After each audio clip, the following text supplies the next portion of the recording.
All right. So thank you all for joining us again, or if you missed the first session, welcome to the session 2 of our cholesterol masterclass. We're going to be having a similar format to what we had last time, where we'll do a quick poll at the beginning. We'll do some slides by Mary Card, our registered dietitian here at the Family Heart Foundation. And then at the end, we will have a bunch of time for questions. So let's dive in. Next slide. Just a couple of housekeeping things. Again, this is all meant to be educational and for your information. We are not providing any medical advice, diagnosis, or treatment, and we always encourage you to discuss any of this information with your medical providers as follow-up. Next slide. A couple of things. You can introduce yourself in the chats if you would like. You can also place questions in the chat or in the Q&A, and we will be able to go over all of those questions at the end. Next slide. You can also raise your hand when we're going through questions if you'd rather just ask your question instead of typing it, and we'll be able to unmute you and call on you. You can also feel free to have your videos on or off using the controls at the bottom of your screen. Next slide. Yep, and there's, the adjusting your view. You can change it in panel view. We'll be presenting slides for the most of it, so you should just be seeing that in the speaker. Next slide. And again, we'd like to thank the sponsor for this cholesterol masterclass, Amgen, who without this would not be possible. All right, so similar to last time, I want to start off by doing a couple of poll questions, again, just to get you thinking about some things related to diet and lifestyle. You'll see a question pop up here in just a second, and we'll give you about 30 seconds or a minute to answer. So the first question is, which of the following foods do not contain viscous fiber? So oats and barley, meat, apples, pears, and peaches, or Brussels sprouts, asparagus, and sweet potatoes.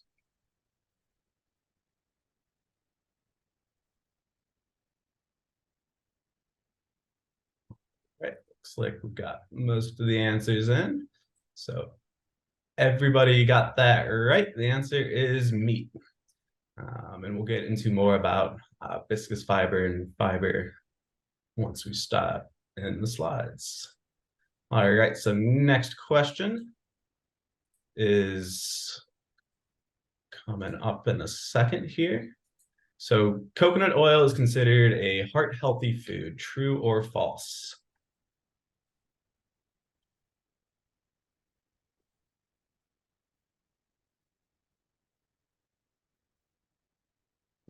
Right. So the answer to that is false. Despite their lovely marketing efforts, not necessarily a heart-healthy fat. Again, we'll talk more about that in a little bit here. Third question, another true or false question. So a fasting blood sugar greater than 100 milligrams per deciliter is considered pre-diabetes.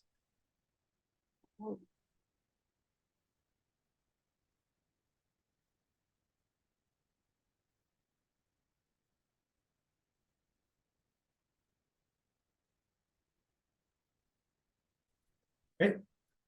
Most people got that one right. That is true. That is the threshold for pre-diabetes. And one last question here related to lowering blood pressure. So which of the following will help? Limiting your sodium intake, avoiding or reducing alcohol consumption, weight reduction, or all of the above?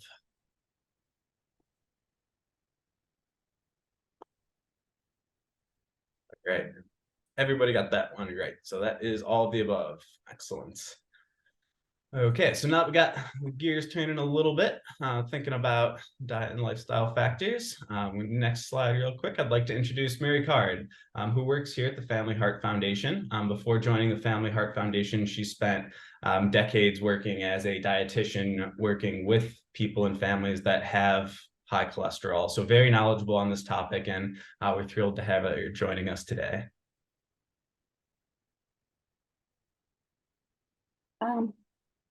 Hello, everyone, and welcome to the second session. I'm happy to be here with all of you. We do have a lot of material to cover, so hold your questions to the end, and we should be able to get through them. Eric, I'm still seeing the poll on my screen.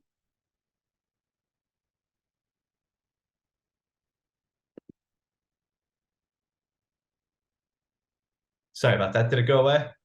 Not yet. Nope.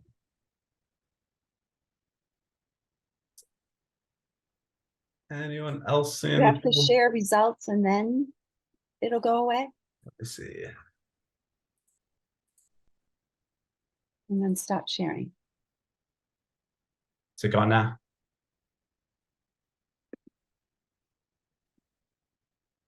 No. Oh, hold on a second. Sorry about this, folks.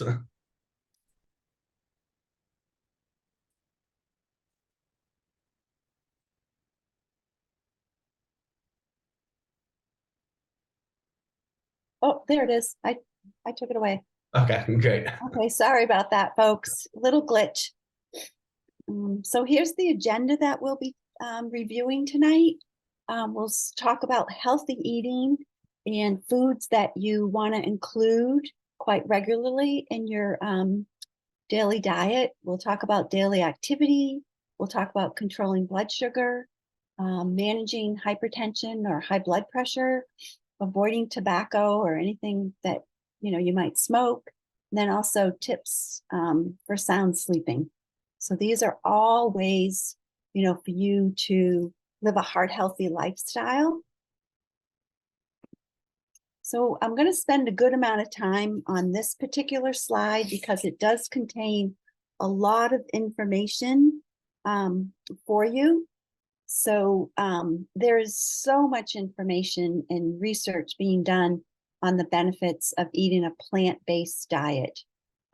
There's so much benefit to it in terms of fruits and vegetables and whole grains, providing a wealth of nutrients, a wealth of phytochemicals, flavonoids. So when it comes to fruits, obviously fresh fruit is best, but certainly frozen fruits are good. And certainly the ones with viscous fiber in terms of apples, pears, peaches, as was mentioned in the quiz earlier, those are loaded in pectin, and certainly that helps in terms of lowering cholesterol. So fruits definitely, are Mother Nature's dessert. When it comes to vegetables, fresh is ideal, and locally grown is certainly ideal, the best way to get your vegetables. But certainly, I live here in New England. Through the winter months, we don't have a whole lot of fresh vegetables available. So the next best choice would be frozen vegetables without any added sodium or any added butter sauce or cheese sauce. So it's not uncommon for me to have, frozen cauliflower, frozen broccoli, frozen Brussels sprouts in my freezer, and just, throwing those on a roasting pan and mixing them in with carrots and onions and some seasoning.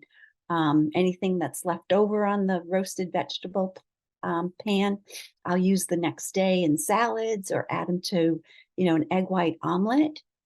So when you're looking to increase your plant-based foods in your diet, try to include these fruits and vegetables at every single meal that you're eating, every snack that you're having. So, in terms of viscous fiber in vegetables, Brussels sprouts are a powerhouse. There, for a half a cup of Brussels sprouts, you get 4 grams of fiber, and 2 of it is soluble fiber or viscous fiber. So those little cabbages are great.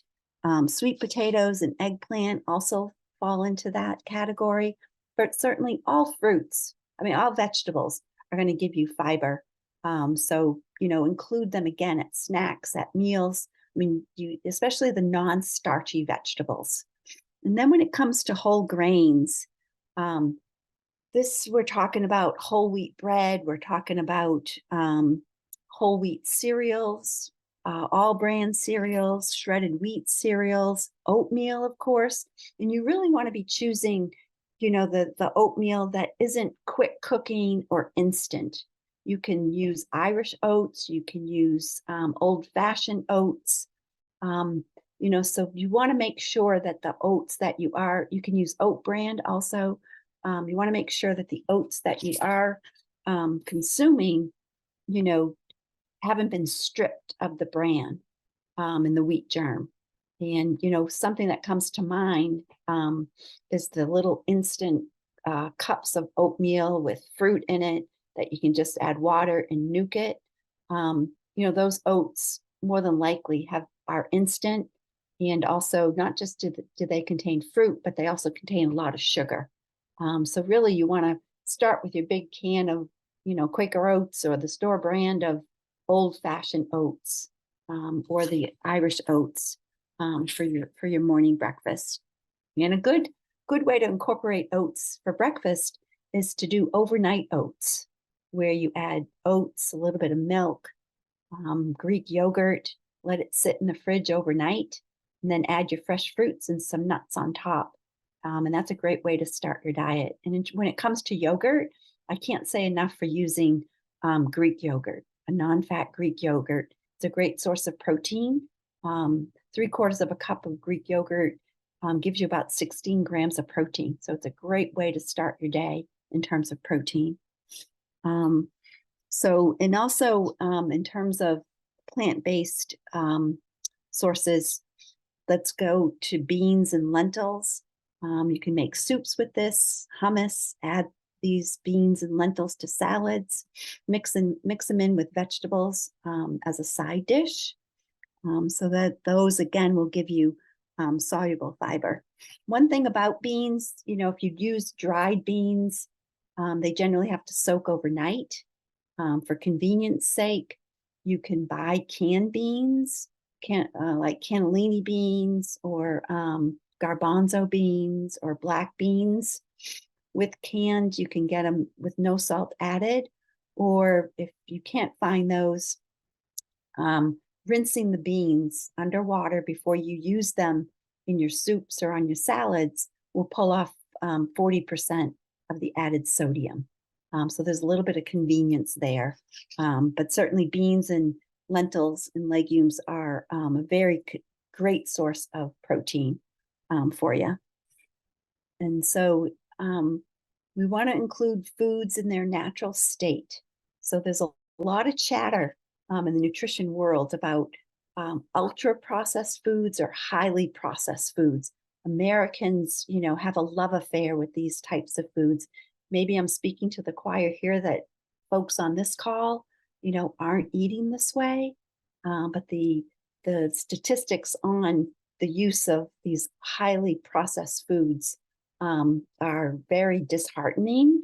And so when we talk about ultra processed foods, we're talking about frozen dinners, frozen pizza, the frozen chicken nuggets, fast foods, canned soups, and of course, high sugar items from soda to pies, cakes, cookies, granola bars, the sugar sweetened breakfast cereals, anything that's really convenient, where the ingredient list is long and you read some of the ingredients and you can't even say them. So using less of these foods is advantageous for your health in terms of, reducing your risk for heart disease, diabetes, cancer, certainly blood pressure, because these highly processed foods tend to be high in salt. The other items are snacky foods, from tortilla chips to pretzels. So these are all categorized as these highly processed foods. And then in terms of best types of fats to include in your diet are monounsaturated fats and polyunsaturated fats.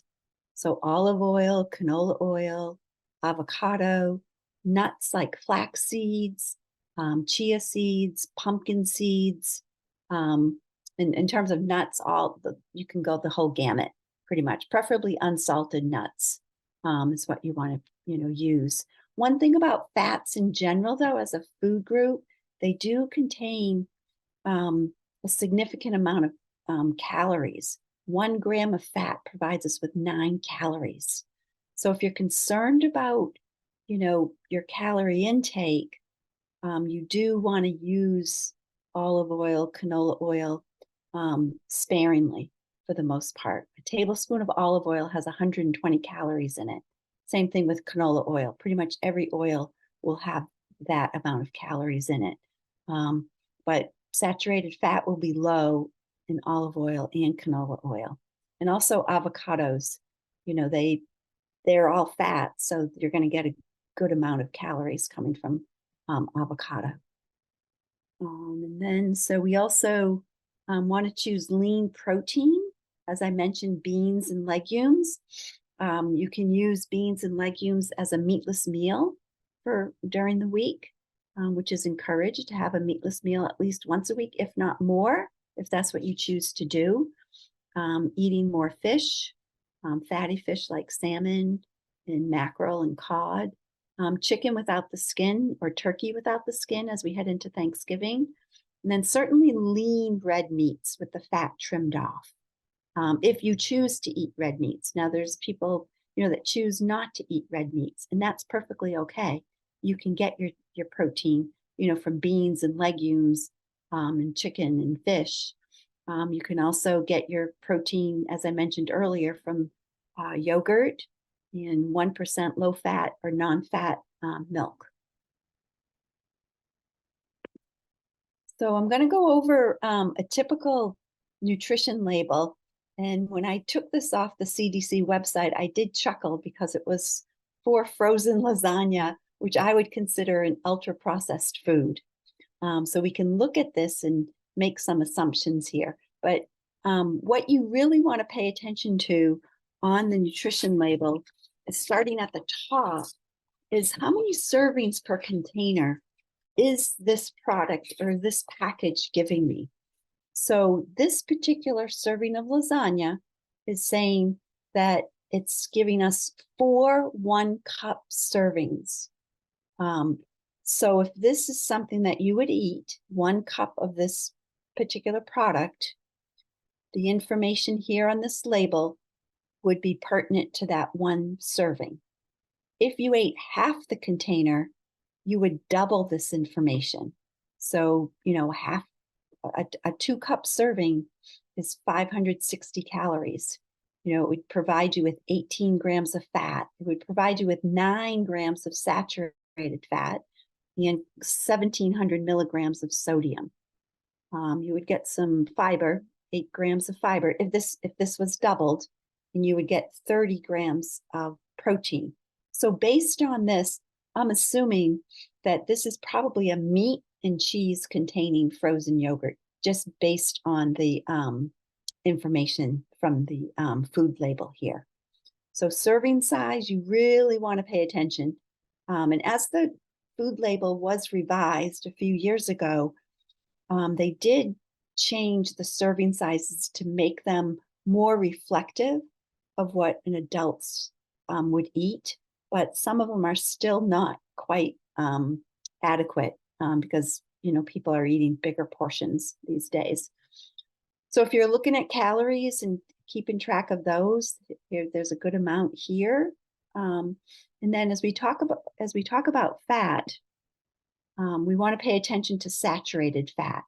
And one thing that you need to be aware of is that these percentages, in particular for saturated fat, is based on an intake of 2,000 calories. So this is, 4.5 grams of saturated fat times 9 divided by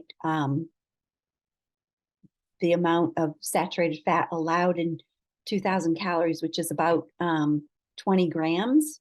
So 4.5 grams of saturated fat divided by 20 comes up to 23%. Okay, and this is a little bit on the high side for saturated fat. And so if you ate 2 cups of this, certainly this would be a generous portion of saturated fat in your day if you're looking to, eat heart healthy. You don't really have to pay attention to cholesterol on the food label, and we'll go into that in a few slides down the road. But certainly sodium is one nutrient that you want to pay attention to. So again, between the cheese and the preservatives and tomato sauce, this is a good amount, high amount of sodium. And then dietary fiber, 4 grams. Total sugars, this is probably coming from the tomato sauce. And then 15 grams of protein. So really, every food label should give you a serving size. And that's really what you want to pay attention to. So getting into saturated fat. Saturated fat raises cholesterol more than anything else in the diet, more so than dietary cholesterol. So as Dr. McGowan mentioned last week, saturated fat decreases LDL receptors in the liver. So some heavy hitters in our diet that are rich in saturated fat generally come from animal sources, butter, cream, high-fat cheese, creamy salad dressings. So, if you are a cream user in your coffee, or you use half and half in your coffee, you might want to consider switching over to whole milk or 2% milk or 1% milk. This is an easy way to reduce your saturated fat if you're a coffee drinker every day. I did it with my patients when I was in clinic, and it's just a step down approach that you switch on over to whole milk or 2% milk. Half and half cream, pretty much 2 tablespoons of half and half gives you 3 grams of fat, and 2 of it is saturated. So if you use more than 2 tablespoons of half and half cream in your coffee, you're starting your day off, or throughout the day, with saturated fat sneaking in there through that beverage. High-fat cheeses, typically in an ounce of high-fat cheese, there's 6 grams of saturated fat.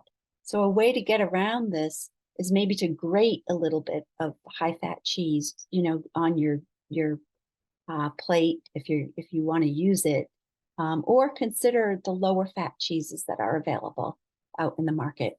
And then creamy salad dressings can really hit you hard with saturated fat. So again, there's lighter versions.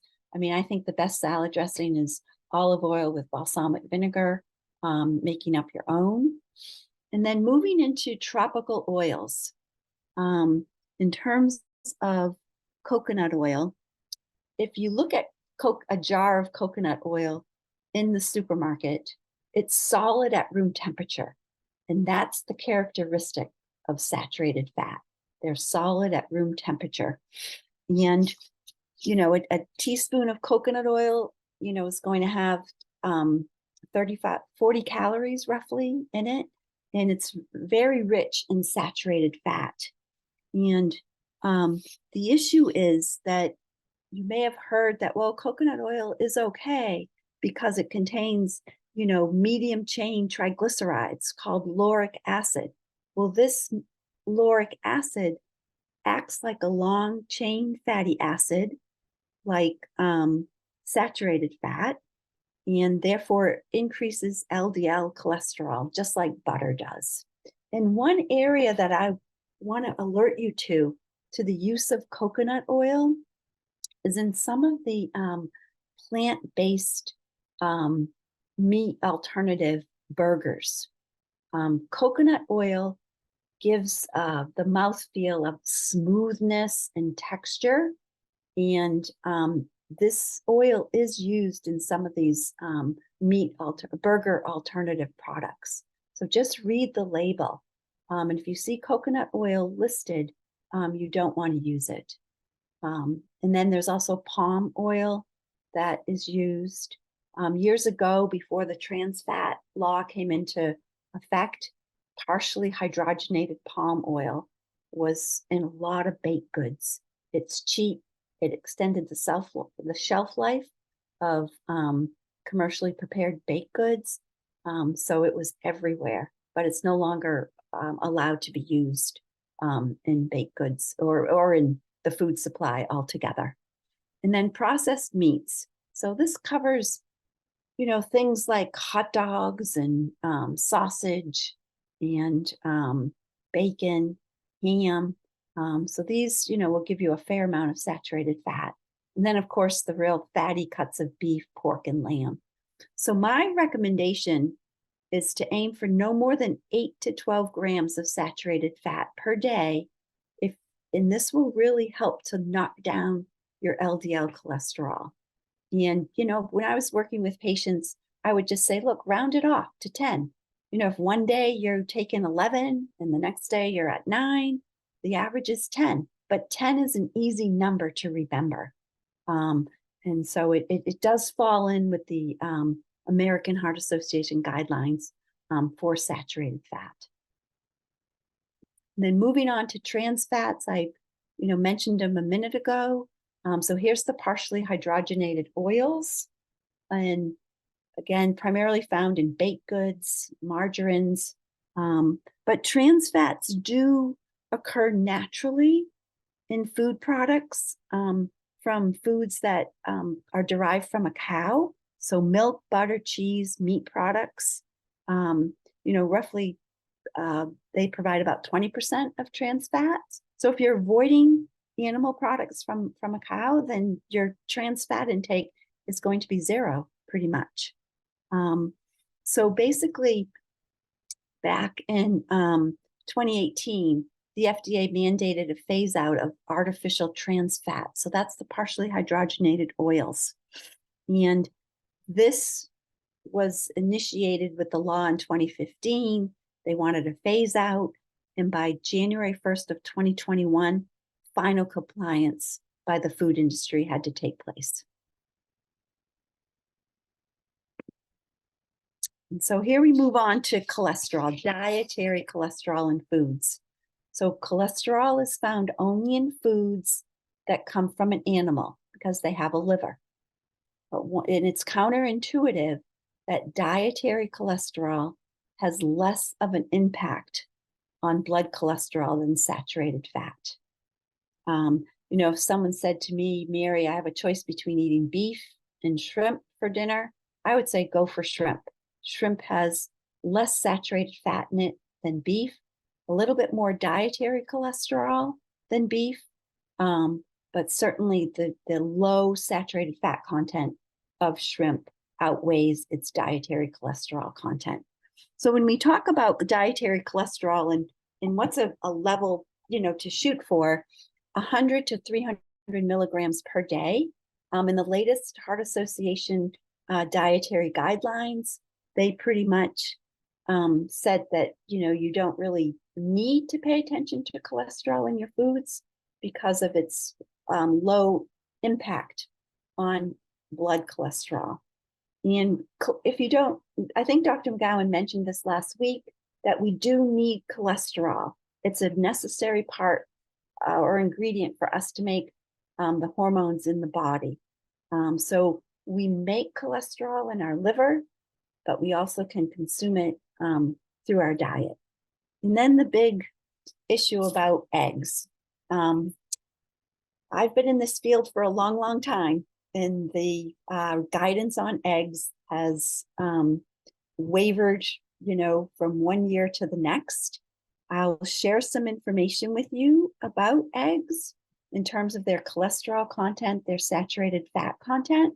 So one egg, and it's primarily the yolk, contains 187 milligrams of cholesterol. So if you eat 2 eggs, that's tipping you over that 300 milligrams per day, right? But you might say, well, I'm going to eat, vegan the rest of the day. So can we live with that? Sure. But the egg itself also contains 1.6 grams of saturated fat. So again, if you eat 2 eggs, you're taking in 3.2 grams of saturated fat. So 32% out of those 10 grams that I'm advising, you to limit your saturated fat to. So again, it's an individual decision on how you decide to, or how many eggs you do consume in a week. But something that you want to keep in mind is typically eggs keep bad company, whether it's cheese, whether it's bacon, whether they're cooked in butter, or you have sausage on the side, or you have hash browns on the side. So the company they keep, may add up more saturated fat to your breakfast meal. So again, you have to decide based on how much or how aggressive you want to be with making dietary changes. Egg whites are fine, so that they're a good source of protein. They're also, very low in calories. So I'm not saying, you can't have eggs, but maybe just use them occasionally. And in some of the diets that I'll be recommending on a future slide, the Mediterranean diet, the DASH diet, they say eggs should be used occasionally, but they're saying you can have up to 4 yolks per week, which I think is a little bit high. I checked in with Dr. Mary McGowan, and she was like, well, I would go with 2. So, and again, this is a very controversial area, but I think knowing the numbers of what you're getting in an egg can help you decide, okay, how can I work these in, and feel okay about it. Okay, so when we make diet changes, it does have an effect on LDL lowering. So my recommendation of lowering saturated fat to 10 grams, LDL-C reduction can be anywhere from 5 to 10%.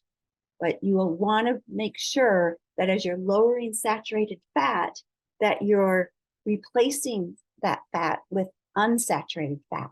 So instead of the creamy salad dressing that I mentioned, you're using olive oil and balsamic vinegar on your salad. That's a good swap. Okay. In terms of, using avocado, putting that on your toast instead of an egg. That's pretty popular these days. That's a great swap out. So you don't want to completely eliminate all fat. You do want to include the monounsaturated and those polyunsaturated fats. So the viscous fiber, so adding 7.5 grams per day of viscous fiber can amount to a 6 to 9% reduction in LDL-C. Another source of viscous fiber would be Metamucil. If you wanted to use Metamucil on a regular basis, that could be a way to help you to get these 7.5 grams of viscous fiber or soluble fiber in your meal plan. And then adding 2 grams per day of plant sterols or plant stanols. The typical American consumes about 400 milligrams or 0.4 grams of plant sterols per day. You can get plant sterols through Cholesterol. There's also Benecol margarine. There's Benecol chews. And there's also another product available on the market on Amazon that are gummies. So getting in 2 grams per day of these plant sterols can amount to a 5 to 8% reduction in LDL-C. And then getting in plant protein, primarily in soy protein, in 30 grams per day should be pretty easy. Between tofu and edamame, some of the soy burgers that are out there. So this would add up to like a 3 to 5% reduction. And then losing 5% of your body weight. So if you're weighing 200 pounds, losing 10 pounds can amount to a 3 to 5% reduction in your LDL. So this is a cumulative effect. So if you chose to work on all of these changes, the total expected effect in your LDL would be on the low end 22% to as high as 37%. So if you choose just a couple of them, the change might be a little bit less. But again, it's for you to choose how aggressive you want to be, in making diet changes to lower your cholesterol. And all of this information came out of a very good article from the National Lipid Association, and it's very recent. So they're updated guidelines. In terms of talking about weight loss tips, work on small, simple changes. If you overhaul it completely, it may be short-lived. So maybe between now and the end of the year, you work on, not gaining any weight through the holiday season. That would be success for most Americans. The holidays are just one day, Thanksgiving and Christmas. And I always told my patients, it's not that one day of the holiday, Thanksgiving or Christmas, that gets you into trouble. It's the 363 days throughout the rest of the year that you might be, consuming too many calories or just overeating. But one holiday is not going to do you in. You can record daily food intake just to give yourself an idea of what you're actually taking. Writing down your food intake makes you accountable. So you might, realize, geez, I had, 3 cookies throughout the day, mindless eating. So jotting things down might allow you to have a better insight into what you're doing and where extra calories are coming from. Can I give up the cookies and have a piece of fruit?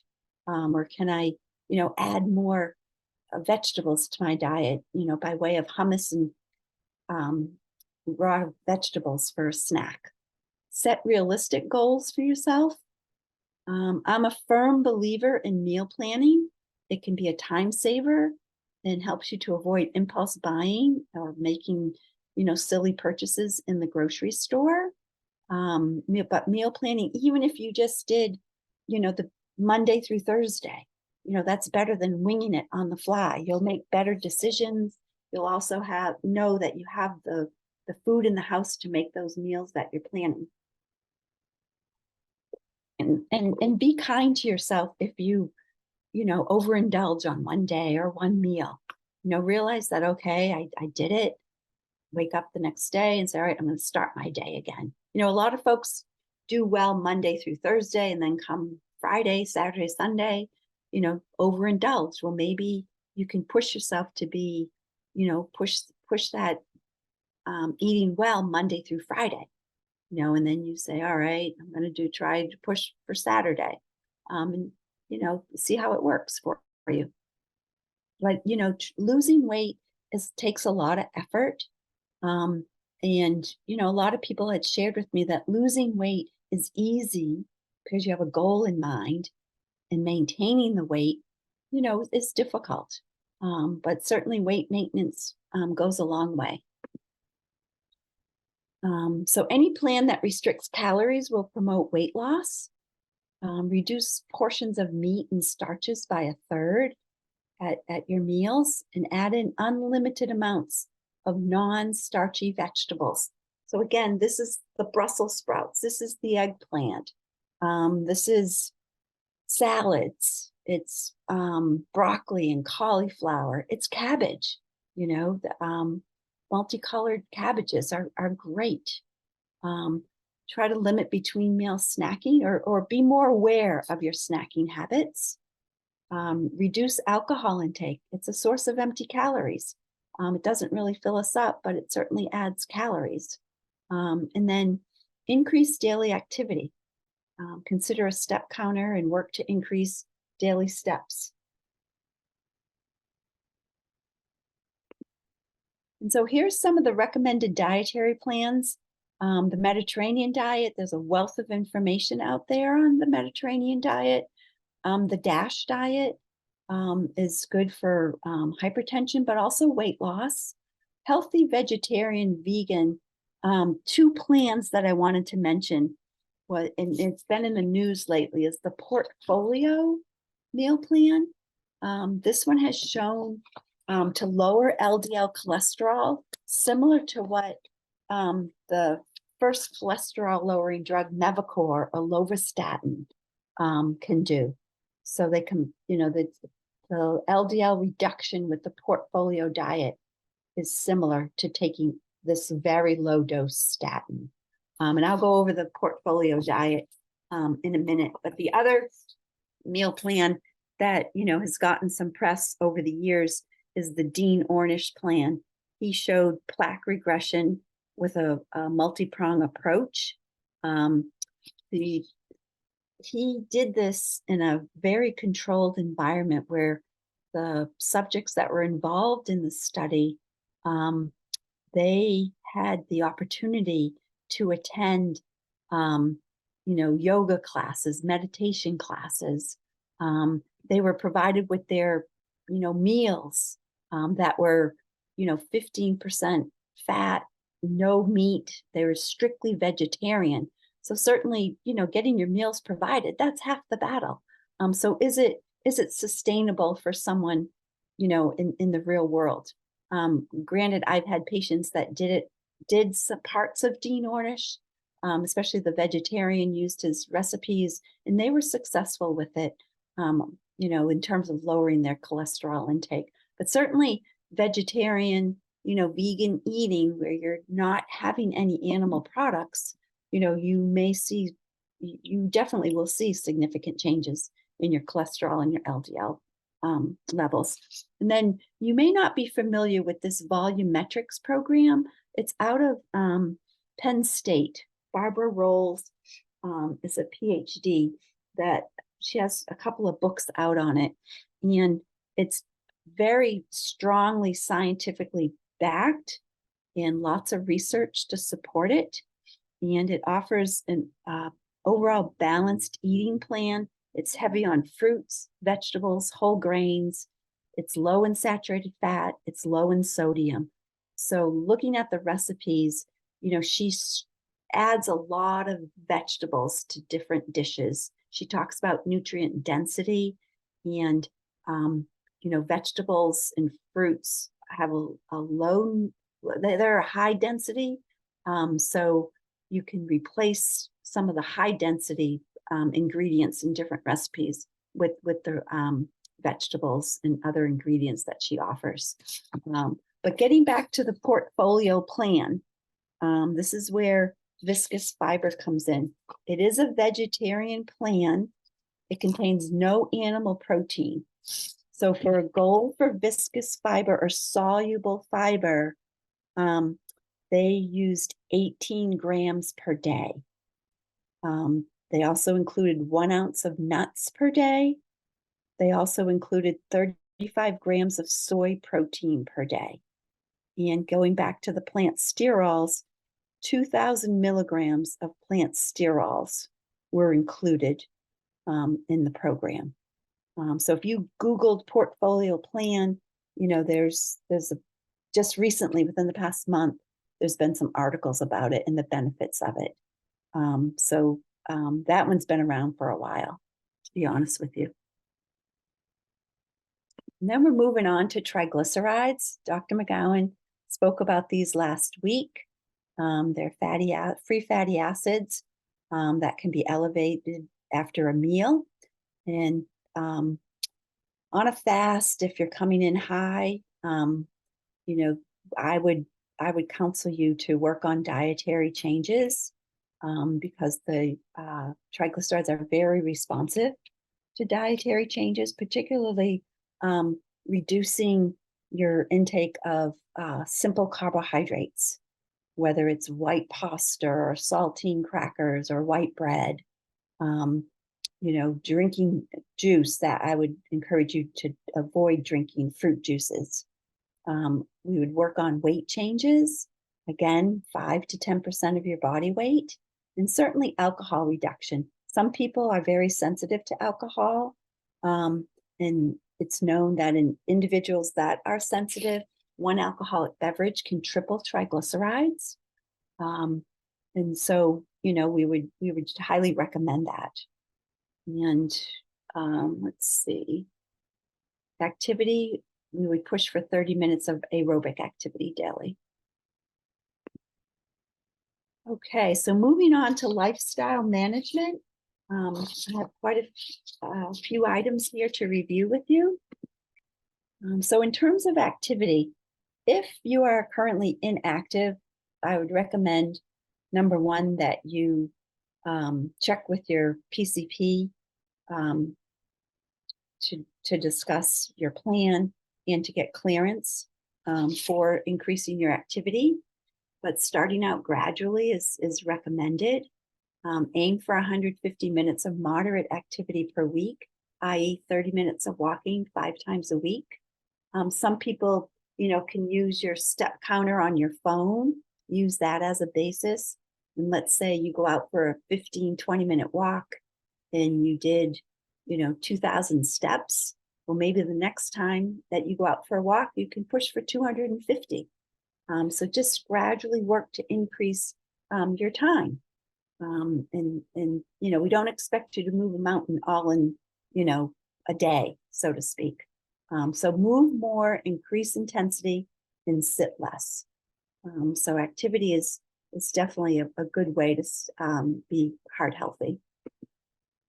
So in terms of managing blood sugar, when you have a physical, when you have blood work done, you would want to ask your physician, what is my fasting blood sugar? If it's less than 100 milligrams per deciliter, it's normal. If it's greater than 100 milligrams, that would put you in the pre-diabetic range. And really, you should start to think about, okay, what changes can I make here? Losing 5 to 10% of your body weight will improve that blood sugar.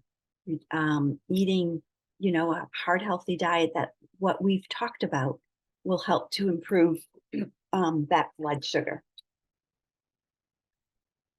And then if you have a blood sugar on 2 occasions that's greater than 126 milligrams per deciliter, you would be in the diabetic range.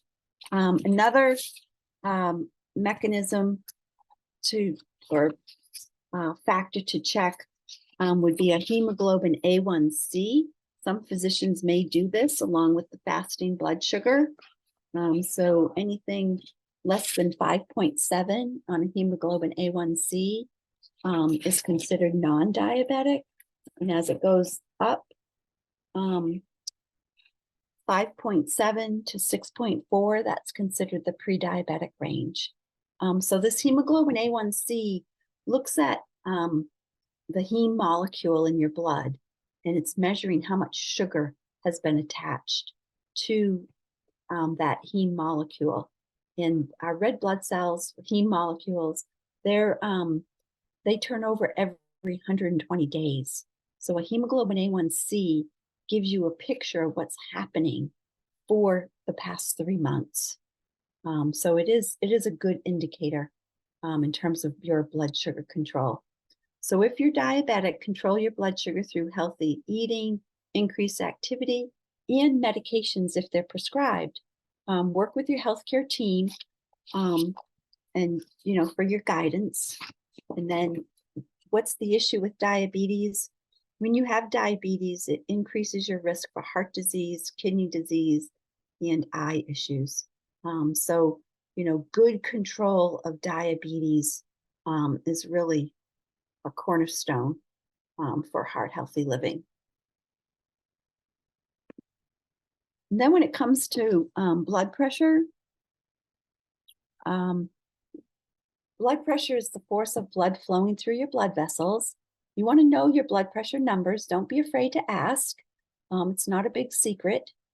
So a normal reading is 120, less than 120 over less than 80. An elevated blood sugar is less than 120 to 129 over less than 80. And stage 1 blood pressure, high blood pressure, is running between less than 130 to 139 or 80 to 89 on the diastolic reading. And high stage 2 is greater than 140 or greater than 90 on the diastolic. So 120 over 80, 120 over 70, or 115 over 75, those would be considered really good readings for blood pressure. And so why are we concerned with high blood pressure?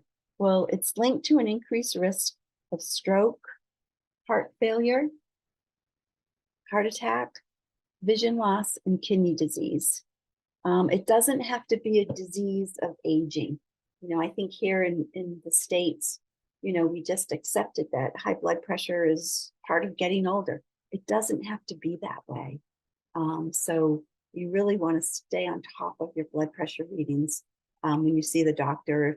If you're concerned, you can always buy a high blood pressure cuff, do it at home, see how you're running, jot down your values and share them with your doctor. They may be better at home versus in the doctor's office due to the white coat syndrome. I know mine does that.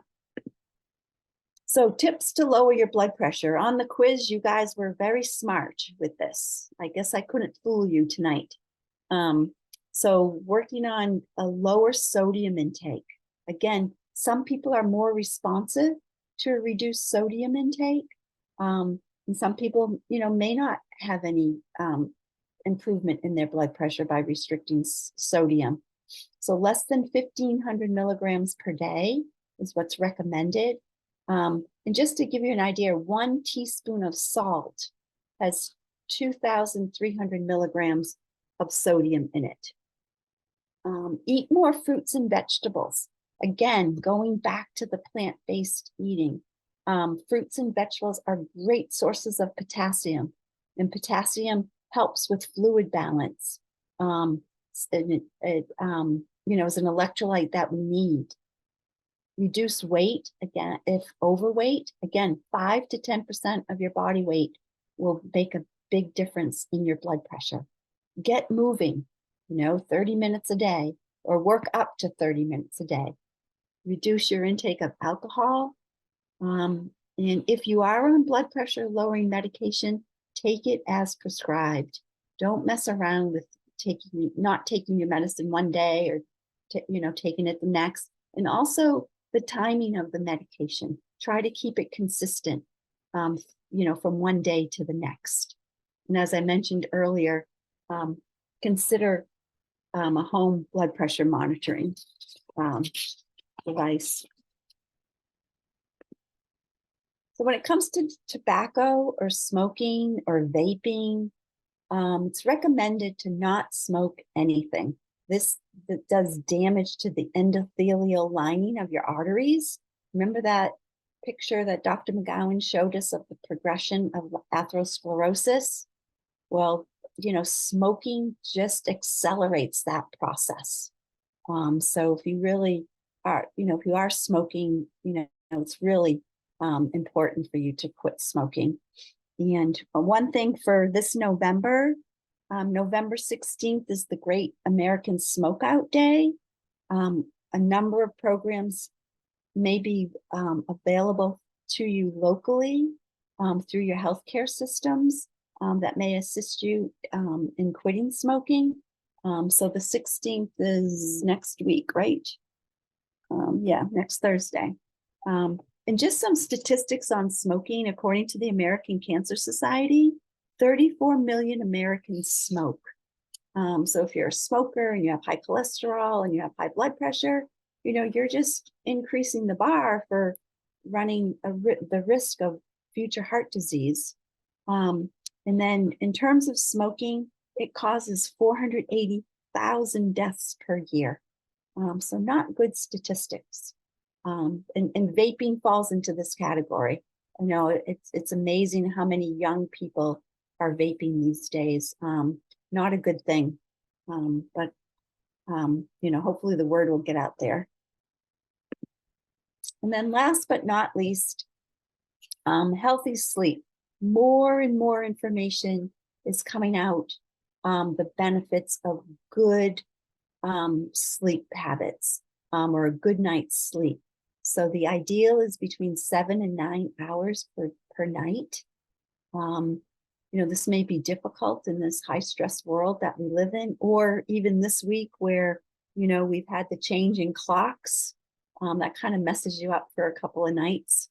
But certainly the benefits of adequate sleep, improved mood and energy, increased alertness, a stronger immune system.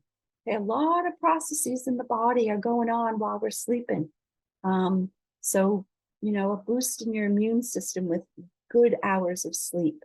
There's repair of tissues, of cells and blood vessels, and there's more and more research linking lack of sleep to weight gain, or good sleep related to better weight management.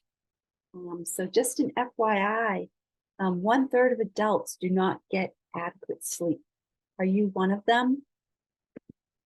And tips to improve sleep. I'm not a sleep expert, but I certainly know that these tips are pretty helpful. Be consistent with your sleep schedule. You know, trying to go to bed at the same time every night, having a consistent routine before going to bed. This third one, avoid use of electronic devices 1 hour before bed. You know, it's the blue light and its effect on the brain in terms of activity. You need to wind down at night. Having a quiet, dark, and relaxing environment, and having a comfortable temperature in the bedroom. Skip large meals, caffeine, and alcohol before bedtime. We always think alcohol improves sleep, but it really gives us intermittent sleep, restless sleep during the night. Certainly more physical activity, more emphasis on the benefits of physical activity, improves sleep, getting out in the fresh outdoors. And then last but not least, managing stress and worries. Writing things down, if you're thinking about them all night long, sometimes that might help you to get it off your plate and out of your mind. But we do live in a very stressful world today. There's a lot going on. All of us probably have families or worries related to families and friends or work. But it's just how you react to these and, getting them under control, so to speak.